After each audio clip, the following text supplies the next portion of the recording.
आयोग पर तो भरोसा है, लेकिन बीजेपी पर भरोसा नहीं है। क्योंकि बीजेपी, आप बात समझिए, भारतीय जनता पार्टी संस्थाओं को कमजोर कर रही है। भारतीय जनता पार्टी संस्थाओं को इस्तेमाल कर रही है। संस्थाओं के माध्यम से जो अन्याय हो सकता है वो करा रही है। किसी भी सरकार की जिम्मेदारी बनती है कि संस्था कमजोर ना हो। जितनी संस्थाएं मजबूत होंगी उतना ही हमारा लोकतंत्र मजबूत होगा। लेकिन भारतीय जनता पार्टी लोकतंत्र के बहाने संस्थाओं को कमजोर कर रही है, और जब संस्थाएं कमजोर होंगी तो लोकतंत्र कमजोर हो जाएगा। आप देखिए, समाजवादियों ने 18,000 ऐसे लोग जो डिलीट कर दिए गए थे, डिलीटेड सूची में डाल दिया था उनका वोट, एफिडेविट के साथ दिया कि हाँ वो जिंदा है, उन्होंने वोट डाला था।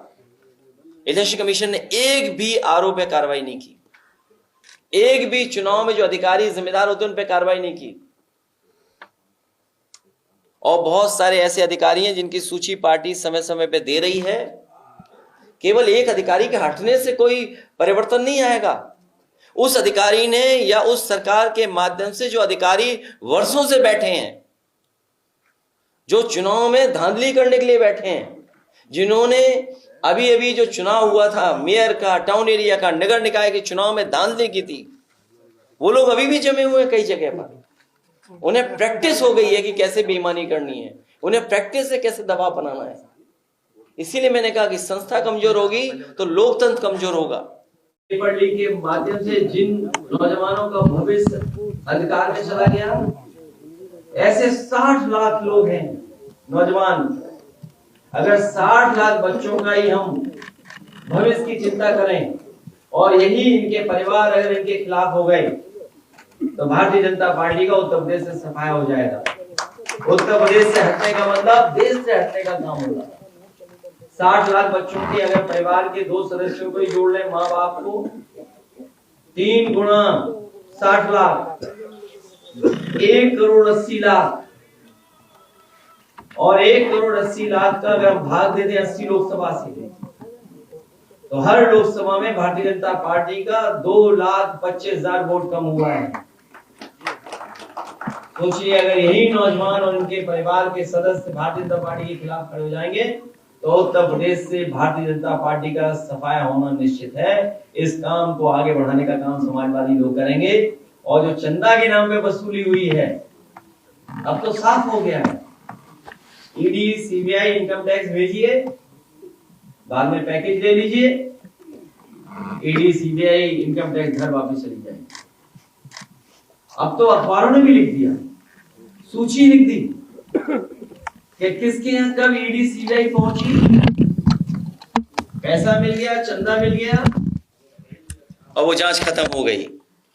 ऐसी वसूली शायद दुनिया में किसी लोकतंत्र देश में नहीं होगी जैसी भारतीय जनता पार्टी ने करके दिखाई है।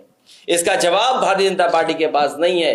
ना भर्ती का जवाब है, ना वसूली का जवाब है।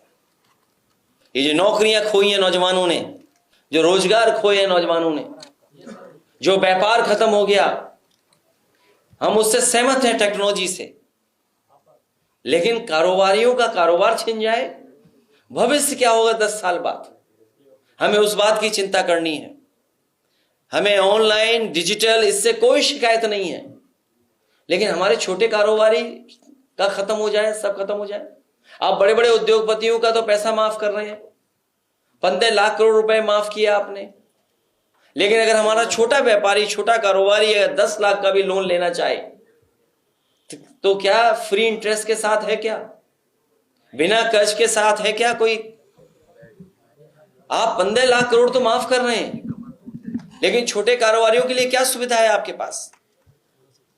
और समाजवादियों का हमेशा मानना रहा है, जब हमारा किसान खुशहाल होगा तो हमारा व्यापारी भी खुशहाल होगा।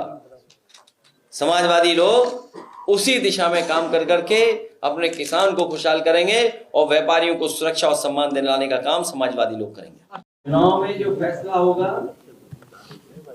आने वाले 5 साल के साथ साथ हमारे देश का भविष्य कैसा होगा उसका भी फैसला लेना है।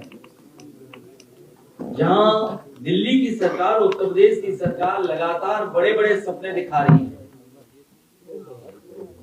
कितने ट्रिलियन की इकोनॉमी होगी, कितने ट्रिलियन डॉलर की अर्थव्यवस्था होगी, उसको लेकर के बड़े बड़े सपने दिखाए जा रहे हैं। लेकिन बिना व्यापारियों का साथ लिए, बिना व्यापारियों के सहयोग के ये जो बड़ा लक्ष्य रखा गया है वो कभी पूरा नहीं हो सकता है। और जो फैसले सरकार ने लिए हैं वो व्यापारियों से व्यापार छीनने के फैसले लिए हैं। जो कानून बने हैं उनसे हमारे छोटे व्यापारी, छोटे कारोबारी, छोटे उद्योगपतियों का नुकसान हुआ है।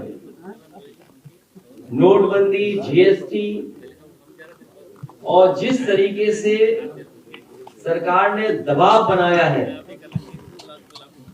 या जो वसूली की रणनीति है सरकार की, कभी अधिकारियों के माध्यम से वसूली, कभी राजनीतिक दल के नेताओं के माध्यम से वसूली, और अब तो सुप्रीम कोर्ट इलेक्शन कमीशन के माध्यम से जो सूची आई है उससे तो साफ हो गया है भारतीय जनता पार्टी ने देश के इतिहास में और दुनिया के इतिहास में ऐसी वसूली किसी ने नहीं की होगी जितनी वसूली भारतीय जनता पार्टी की सरकार में इनके नेताओं ने की।